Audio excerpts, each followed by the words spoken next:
नमस्कार दोस्तों, आप सभी का स्वागत है future of research YouTube channel पर। दोस्तों, आज की इस क्लास में हम शुरू करने जा रहे हैं पर्यावरणीय शब्दावली पार्ट 2। अब सबसे पहले एक बात बहुत साफ समझ लीजिए, यूपीएससी, यूपीपीसीएस या फिर बीपीएससी एग्जाम में एनवायरनमेंट एक ऐसा टॉपिक है जहां सीधे तथ्य नहीं, बल्कि शब्दों की गहराई, अर्थ और उनके आपसी फर्क से सवाल पूछे जाते हैं। तो दोस्तों, अक्सर क्या होता है, आपने शब्द पढ़ा होता है, नाम भी सुना होता है, लेकिन एग्जाम हॉल में वही शब्द घुमा फिरा कर पूछ लिया जाता है और वहीं पर सिलेक्शन और रिजेक्शन का फर्क बन जाता है। इसीलिए एनवायरमेंटल टर्मिनोलॉजी यूपीएससी के लिए सिर्फ एक माइनर टॉपिक ही नहीं, बल्कि हिडन स्कोरिंग एरिया भी है। तो जैसा कि हमने पार्ट 1 में बेसिक शब्दों को समझा था, वहीं आज के पार्ट 2 में शब्द और ज़्यादा टेक्निकल होंगे, ऑप्शन एक दूसरे से बहुत मिलते-जुलते होंगे और सवाल कॉन्सेप्चुअल ट्रैप पर आधारित होंगे। यानी कि ये क्लास सिर्फ याद करने के लिए नहीं, बल्कि एग्जाम में गलती ना हो, इसके लिए तैयार की गई है। तो हम अपना बिना समय बर्बाद किए हुए पर्यावरणीय शब्दावली पार्ट 2 की क्लास को शुरू करते हैं। तो जैसा कि हम लोग जानते हैं कि पार्ट 1 में हमने ये सारी स्पीशीज को कवर कर लिया था। एंडेमिक स्पीशीज हो गया या फिर बायोमैग्निफिकेशन हो गया, फ्लैगशिप स्पीशीज के संदर्भ में हो गया, यूट्रोफिकेशन के संदर्भ में हो गया, अल्फा, बीटा या फिर गामा विविधता हो। तो आज हम अगले जो टॉपिक के बारे में बात करने जा रहे हैं, इन सीटू संरक्षण, इन सीटू कंजर्वेशन। तो जैसा कि हम सब लोग पहले से भी इसके बारे में जानते आए हैं कि इसमें क्या होता है, क्या नहीं होता है। तो आज हम इसको और अच्छे से समझेंगे, जिससे कि आपको एक सरल भाषा में समझ में आ जाए। तो इन सीटू संरक्षण का पहले हम सबसे पहले अर्थ समझ लेते हैं। तो जैसा कि यहाँ पे लिखा भी है, इसका मतलब होता है कि स्वस्थानीय, स्वस्थानीय यानी जीव को उसके प्राकृतिक आवास मतलब नेचुरल हैबिटेट में ही संरक्षित करना। उदाहरण के लिए नेशनल पार्क और बायोस्फीयर रिजर्व। तो अगर हम इसको एक सरल भाषा में समझते हैं, सरल भाषा में समझे तो इसे हम फिर यहाँ पे समझते हैं एक नए। एक्चुअली होता क्या है इसमें, तो जैसे इसमें किसी भी पौधे या जानवर को उसके अपने प्राकृतिक घर में ही सुरक्षित रखा जाता है। यानी होता क्या है, देखिए, यानी कि अगर कोई जंगल में रहने वाला जानवर है, जैसे जंगल में रहने वाला जानवर है, जैसे कि हम यहाँ पे शेर मान लेते हैं, शेर जंगल में रहता है तो इसको जंगल में ही संरक्षित किया जाएगा। तो इसको जंगल में, अगर कोई समुद्र में समुद्र में रहने वाली कोई प्रजाति है, जैसे कि मछली, तो इसका जो संरक्षण किया जाएगा वो समुद्र में ही किया जाएगा, क्योंकि वही उसका प्राकृतिक आवास है। शेर जंगल में रहता है, जंगल में ही अपनी विकास वृद्धि जो भी करता है वो जंगल में ही करता है, तो उसका प्राकृतिक आवास क्या हो गया, जंगल हो गया।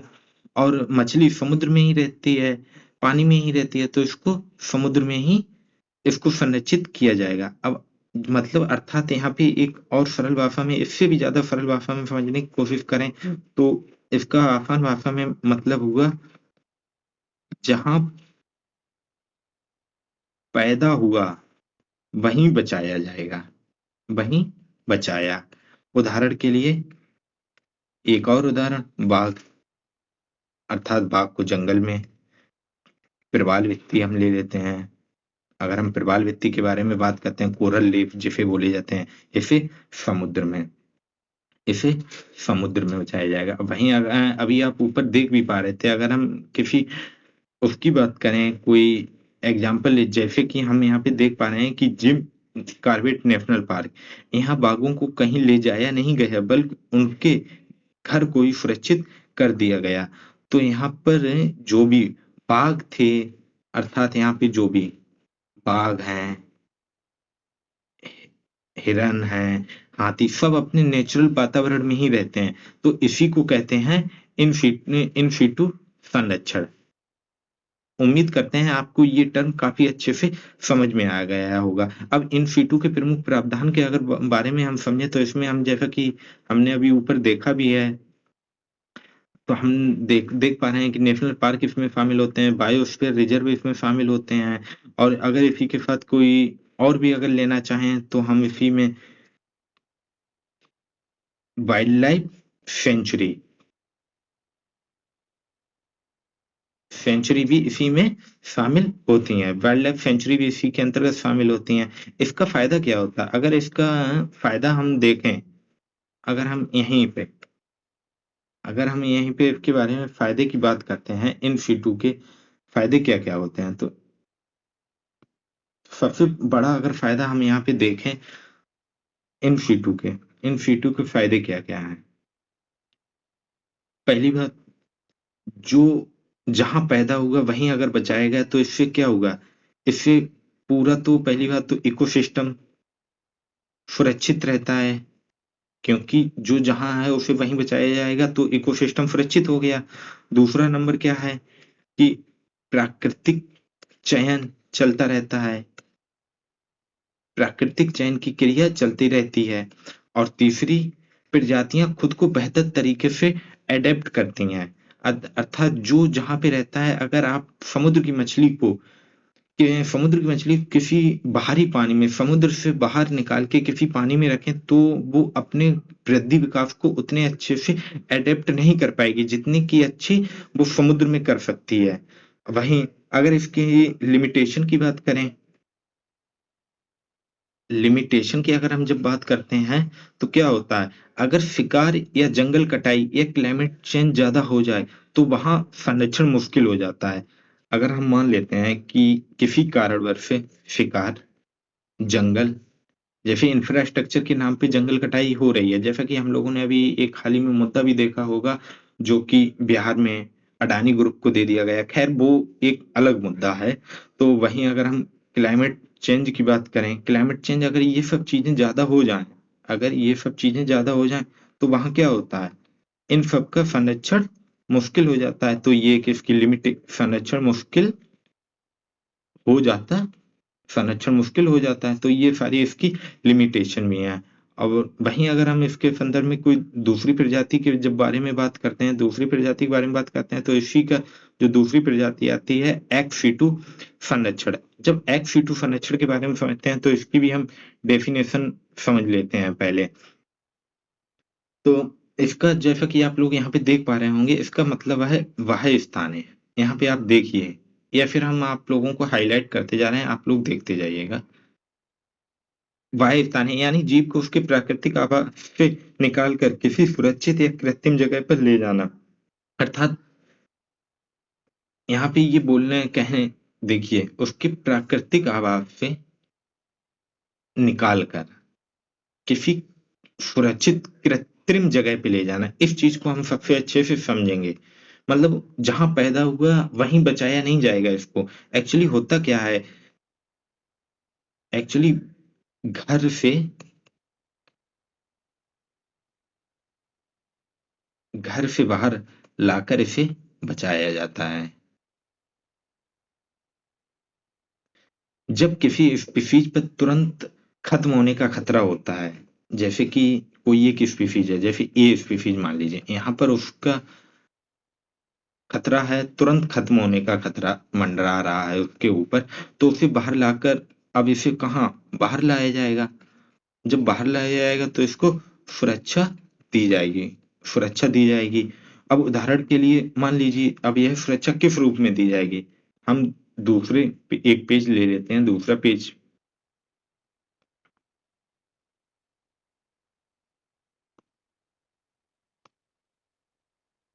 जब हम इसकी बात करते हैं एक्स शीटू की, तो इसमें क्या होता है? घर से बाहर लाकर इसे बचाया जाता है। अब इसके अंतर्गत क्या का क्या क्या शामिल होता है? इसके अंतर्गत घर से बाहर कहाँ? तो घर से बाहर ऐसा नहीं है कि कहीं भी घर से बाहर, तो उसके भी एक सुरक्षित जगह पे लाया जाता है। उदाहरण के लिए आप ले लीजिए जू।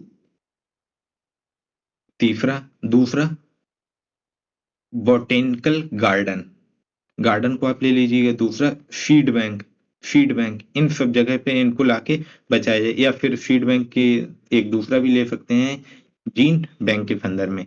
जैसे नेशनल जूलॉजिकल पार्क में जंगल जानवर से बाहर आते हैं लेकिन मानव देखरेख में सुरक्षित रखे जाते हैं। जैसे कि आप चिड़ियाघर में आप देख लीजिए, आप हम सब लोगों ने चिड़ियाघर तो गए ही होंगे, उम्मीद करते हैं कि आप लोग गए होंगे। तो जब हम चिड़ियाघर में जाते हैं, तो चिड़ियाघर में क्या होता है कि जो भी अब जैसे यहाँ पे इसको ले लीजिए, जैसे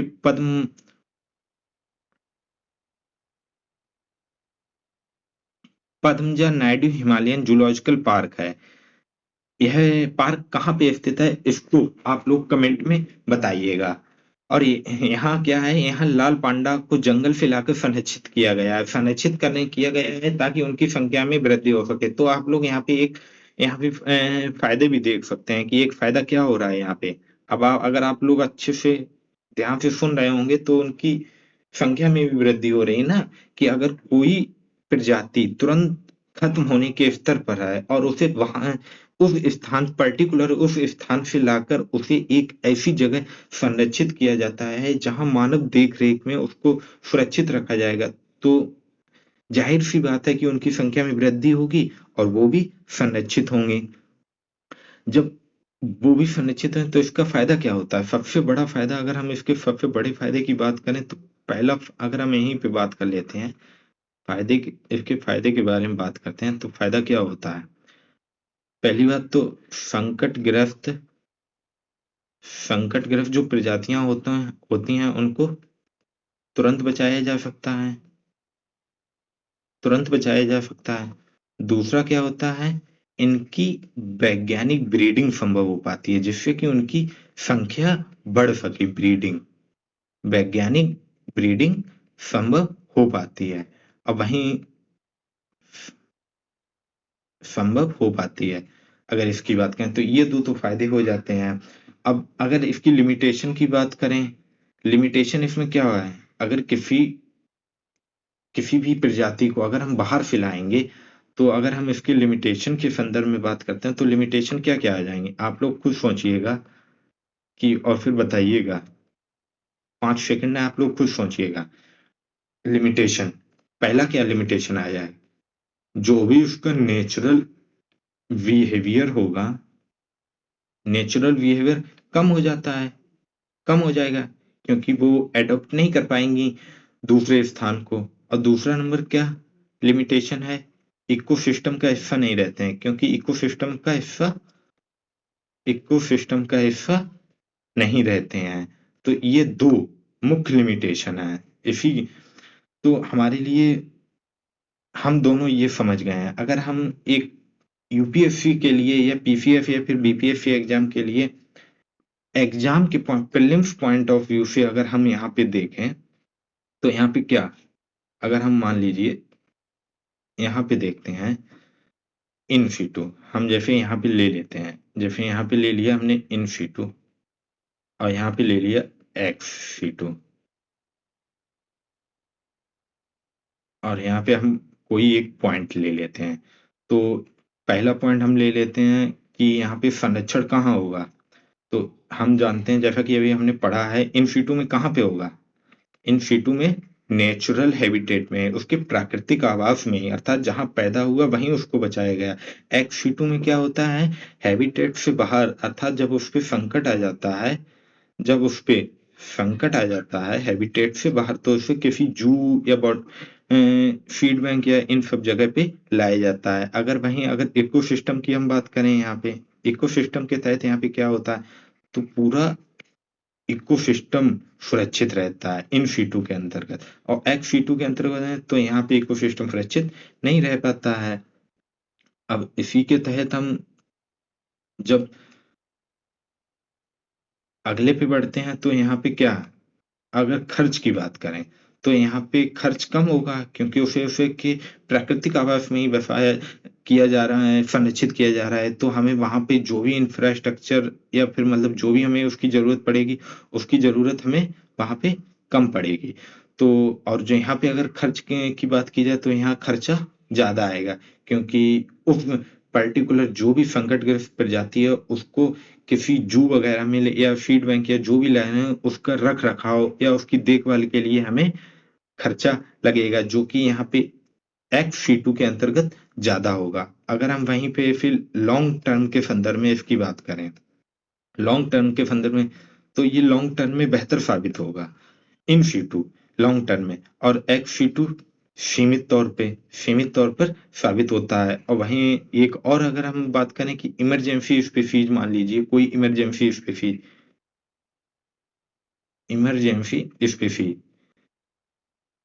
तो यहाँ पे इमरजेंसी स्पीशीज है तो यहाँ पे मुश्किल हो जाता है, इन सीटू के अंतर्गत मुश्किल हो जाता है, और एक्स सीटू के अंतर्गत यह स्पीशीज को आसान बनाता है।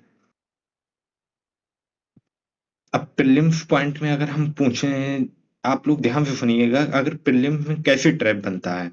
यूपीएससी पूछता है, अगर मान लीजिए यूपीएससी ने पूछ लिया आपसे, जैसे कि मैं आप लोगों को क्वेश्चन दे रहा हूँ, आप लोग कमेंट में बताइएगा। मैं आपसे पूछूंगा नहीं, आप लोग कमेंट में इसका आंसर बताइएगा। मैं क्वेश्चन एक करके लिख रहा हूँ क्योंकि अभी मैं आप लोगों को काफी क्वेश्चन बताऊंगा। तो क्वेश्चन फर्स्ट मैं यहाँ पे आप लोगों को लिख रहा हूँ, हिंदी में भी बोल दूंगा। Which of the following, which is the following is not an in situ conservation method।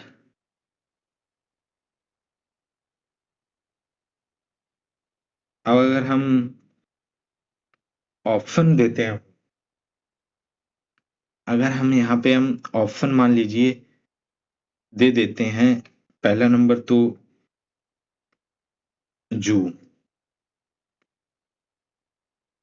जू को देते हैं, और दूसरा अगर हम मान लीजिए यहाँ पे नेशनल पार्क, तीसरा ऑप्शन देते हैं बायोस्फीयर रिजर्व, और चौथा ऑप्शन देते हैं वाइल्ड लाइफ सेंचुरी। अगर ये चार ऑप्शन दे दिए हैं तो आप इसमें से हमें ये बताइए कि इन सीटू कंजर्वेशन का मेथड कौन सा नहीं है इन चारों में से। तो इसका आंसर आप लोग मुझे कमेंट में बताइएगा। अब इसी तरह जब हम इसी तरह आगे बढ़ते हैं, जैसा कि यहाँ पे भी देख लीजिए इन सीटू कंजर्वेशन, जैसा कि आप लोग यहाँ पे भी देख पाएंगे। एक मिनट, पूरा वैसे है कुछ नहीं, जो मैंने आपको समझा दिया है वही इस डायग्राम में भी बताया गया है। जैसे इन सीटू कंजर्वेशन, यहाँ क्या common example in situ conservation, protecting species in their natural habitat, मतलब उनके प्राकृतिक आवास में ही इनको संरक्षित किया जा रहा है। कॉमन एग्जांपल है। एक्ट सीटू के अंतर्गत क्या है कि प्रोटेक्टिंग स्पीसीज आउटसाइड, आउटसाइड यहाँ पे शब्द को ध्यान दीजिएगा, आउटसाइड मतलब प्राकृतिक आवास से बाहर। ये देखिए किसी जू में, किसी जू में आवास है, तो ऑफिशियल एग्जाम ये है, कॉमन एग्जाम्पल ये है। कॉमन एग्जाम्पल के अंतर्गत अगर हम बात करें तो ये सारे एक साथ हैं प्राकृतिक आवास में। यहाँ पे हाथी एलिफेंट देख पा रहे होंगे, टाइगर देख पा रहे होंगे, और छोटे छोटे काफी जीव जंतु देख पा रहे होंगे। फिर वहीं एक्स2 के तहत कॉमन एग्जाम्पल की बात करें तो यहाँ पे आप देख पा रहे होंगे, ऑफिशियल एग्जाम्पल के तहत ये देख पा रहे होंगे, यहाँ लेस ह्यूमन इंटरवेंशन होता है, अर्थात यहाँ मानवीय हस्तक्षेप कम होता है। और यहाँ पे अगर हम बात करें एक्स2 के अंतर्गत, तो एक्स2 के अंतर्गत मोर ह्यूमन इंटरवेंशन होता है।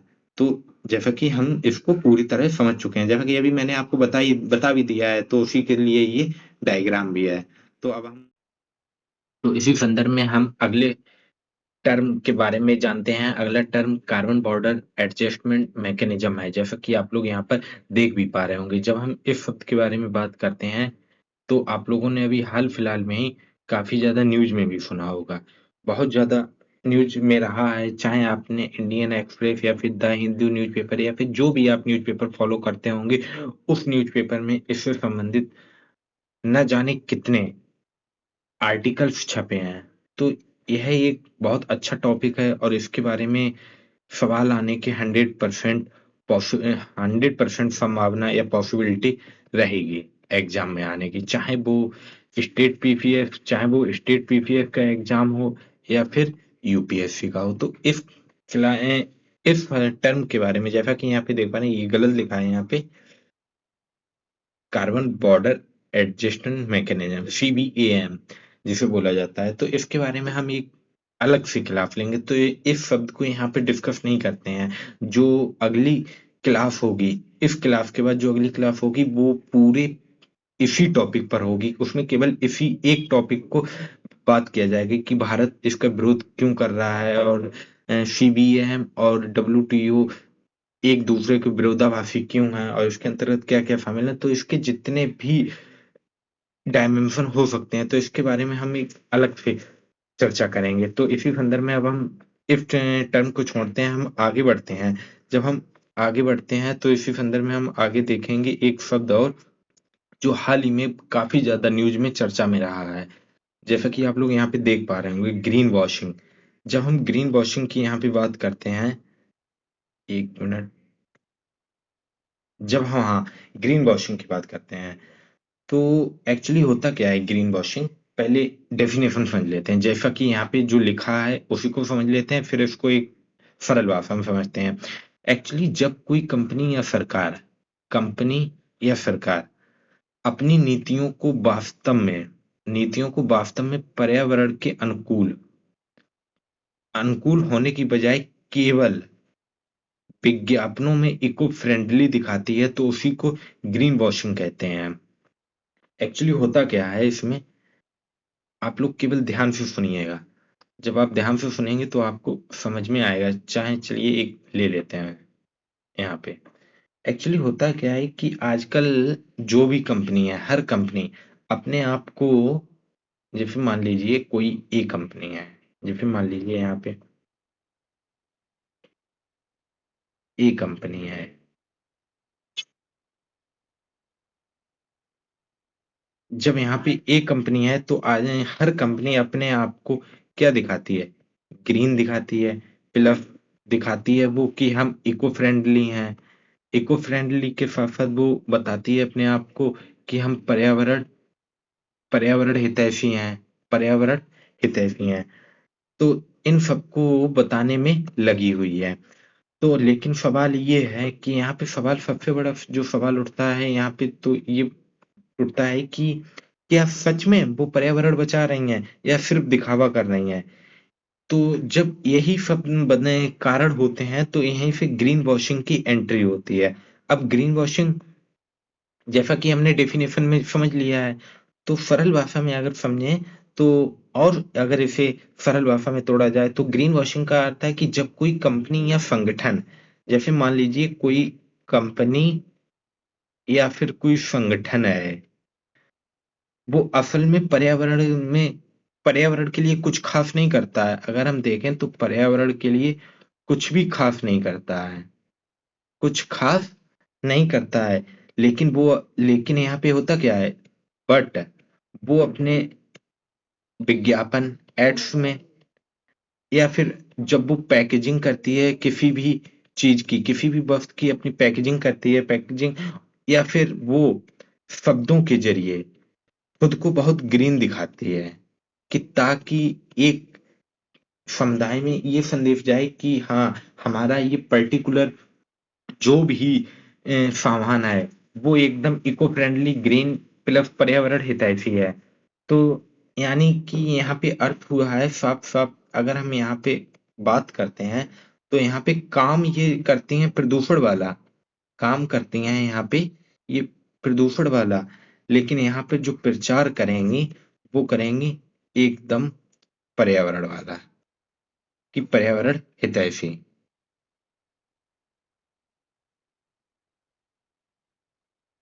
एक मिनट,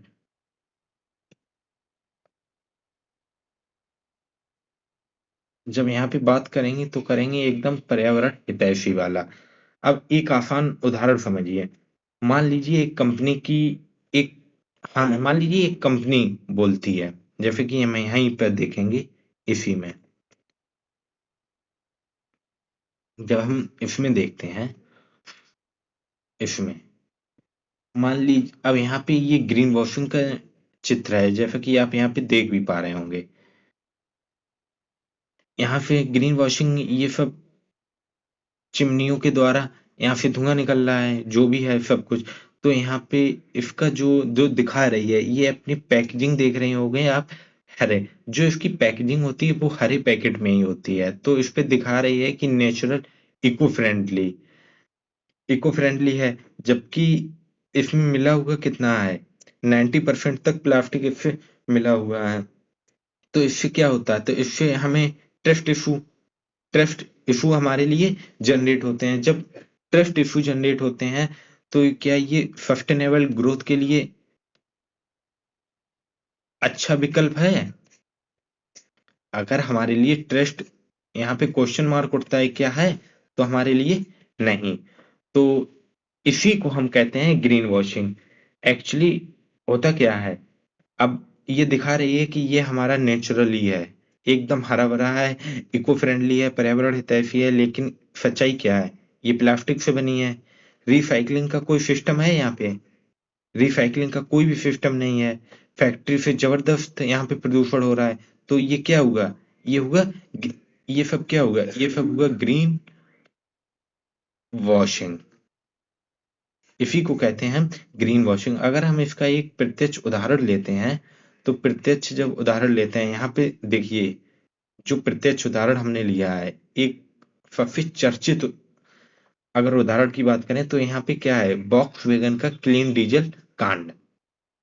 अब एक्चुअली इसमें हुआ क्या था, बॉक्स वैगन ने दावा किया था कि, अपने विज्ञापन दिए थे, उन विज्ञापन में दावा किया था कि उनकी नई डीजल जो कारें होंगी, वो पर्यावरण के अनुकूल और बहुत कम उत्सर्जन करते हैं। उन्होंने इसे क्लीन डीजल के नाम से भी प्रमोट किया, अर्थात,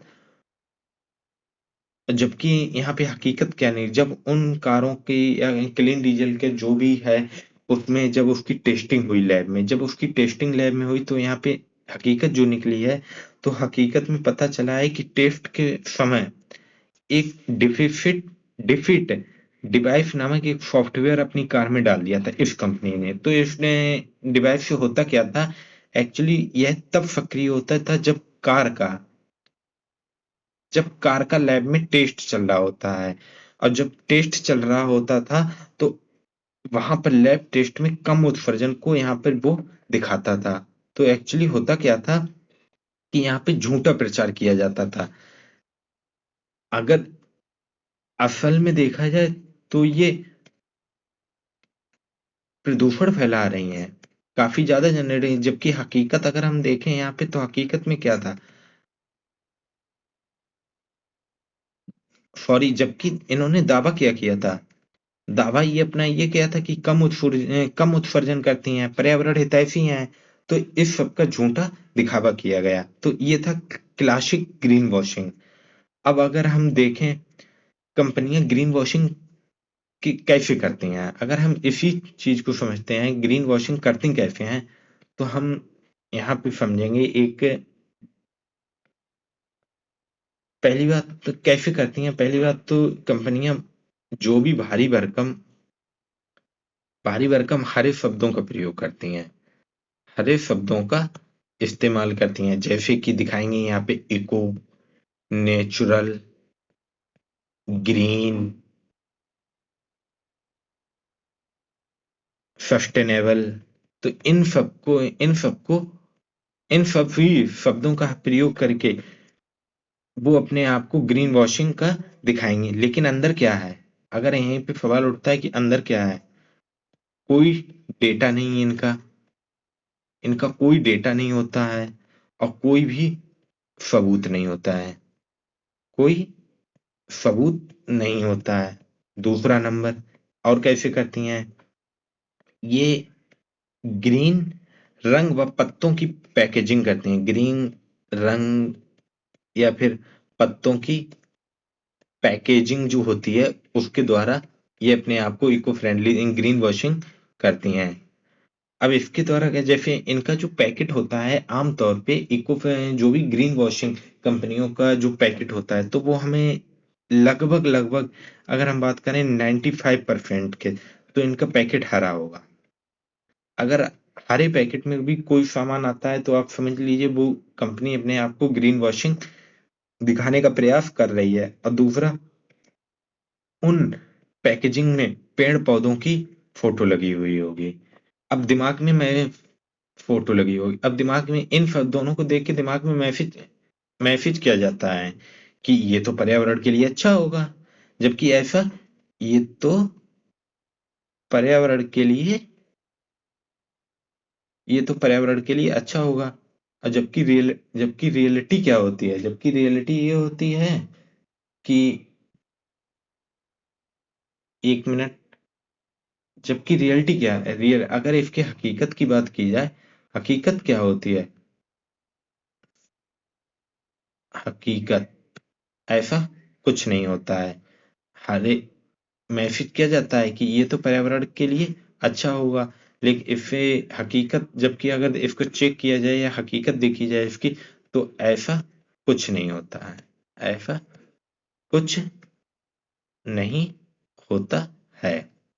वहीं अगर हम तीसरे पॉइंट की एक और पॉइंट देखें कि कैसे होता है, तो तीसरा ये है कि ये अपने फेक सर्टिफिकेट जारी करती हैं, खुद का बनाया हुआ ग्रीन सर्टिफाइड टैग को जारी कर देती हैं।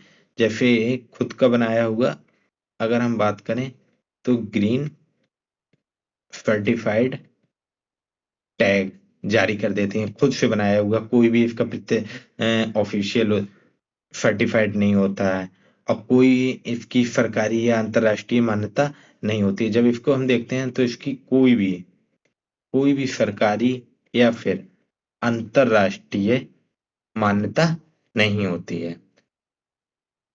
मान्यता नहीं होती है। तो उम्मीद करते हैं कि आप लोगों को ये समझ में आया होगा। और अगर हम ये मानते हैं कि अगर ग्रीन वॉशिंग नहीं रोकी गई, तो इससे क्या होगा? तो जैसा कि आप लोग खुद समझ रहे होंगे, अगर ग्रीन मान लेते हैं कि ग्रीन वॉशिंग पर रोक नहीं लगाई गई, तो यहाँ पे क्या होगा? पहली बात तो पर्यावरण नहीं बचेगा।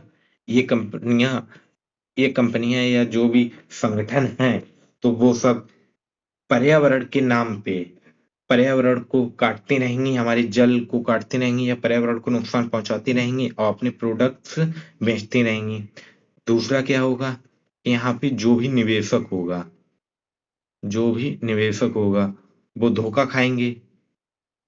निवेशक धोखा खाएंगे कि हाँ, ये तो इको फ्रेंडली है, क्योंकि अपने झूठे प्रचार की वजह से या पैकेजिंग की वजह से। और दूसरा क्या है कि हमारे हमारे मतलब पूरी दुनिया के जो भी क्लाइमेट गोल्स हैं, वो सारे क्या हो जाएंगे? वो सारे फेल हो जाएंगे। तो यह रही ग्रीन वॉशिंग के संदर्भ में चर्चा। तो आज के लिए हम यही 3 शब्द जानते हैं, ये 3 शब्द। अब जो भी CBA, carbon border adjustment mechanism है, इसके बारे में हम एक नेक्स्ट क्लास में विस्तार से चर्चा करेंगे। उसके बारे में हम ये भी देखेंगे कि उससे संबंधित किन-किन टॉपिक से वो कनेक्ट करता है, जैसे कि इकोनॉमिक्स, एनवायरनमेंट का तो टॉपिक ही है, प्लस इंटरनेशनल रिलेशन। तो इन सबको हम उसको देखेंगे। तो ये आज के लिए रही 3 टर्म। आपने देखा ग्रीन है वो इन सीटू, एक्स सीटू, एक और ग्रीन वॉशिंग। और सीबीएएम के बारे में नेक्स्ट क्लास में, जैसा कि मैंने आपको बताया। तो आपको अगर इन प्रश्नों से संबंधित एमसीक्यू सॉल्व करने हो, तो डिस्क्रिप्शन में आपको एक लिंक मिल जाएगी टेलीग्राम चैनल की। उस टेलीग्राम से जुड़ जाइएगा। उस पे हमारे द्वारा करंट अफेयर कंटेंट या शॉर्ट नोट्स, एमसीक्यूज कराए जाते हैं, जिससे कि आप लोगों की प्रैक्टिस भी होती रहे। तो चलिए, आज के लिए इतना ही। Thank you.